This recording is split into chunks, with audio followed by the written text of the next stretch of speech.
mapema, labda mwenyekiti wa Tanzania wajue mapema labda kama inakuwaje, mechi ipo ama haipo, kwa sababu Simba kwamba hawatopeleka timu uwanjani.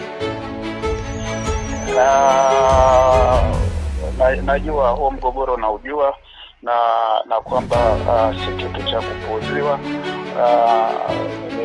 Ninachofanya asubuhi hii naitisha kikao cha masaa 72, ndio kamati inayoendesha ligi.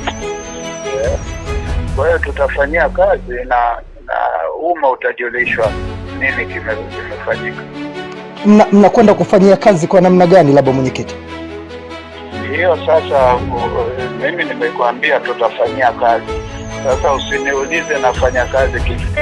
Mpelelezi utamwambia unapeleleza kinamna gani? Kwa kesi yako naifanyia kazi, basi ngoja matokeo. Manake mnakutana na pande zote mbili, labda Simba na Yanga kuzungumza nao. Unatuelekeza hivyo, lakini sisi tuna jinsi ya kazi. Neno lako sasa kwa Watanzania, kwa sababu ndo hawajui nini kinachoendelea. Wasubiri tu, ni kitu nyeti, kusema kweli si kitu cha kukidharau. Wanaweza kuwa Simba wanahoja, mwisho wa siku tutajua. Lakini yanayozungumzwa ni kwamba hawakutakiwa kufanya mazoezi jana, maanake walifanya mazoezi juzi, na utaratibu hata wakati tunapotengeneza kanuni na tukishazipitisha, kila mdau anapewa kanuni, na wewe kanuni utakuwa unayo. Umesoma kanuni, kwa hiyo wewe soma kanuni utajijibu hiyo swali. Kanuni nimeisoma mwenyekiti.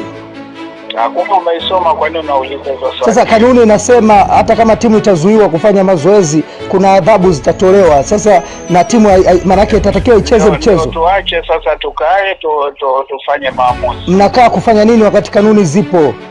Timu isipopeleka, wasipoenda uwanjani, hata mtu akikosa wewe unalipuka tu unasema na kufungia miaka 10. Si mnakaa mnaangalia? Unaangalia kwa nini huyu mtu kafanya hiki na kwa nini huyu kafanya hiki, na baada ya siku si ndio mnafuata kanuni na waongoza katika kufanya maamuzi.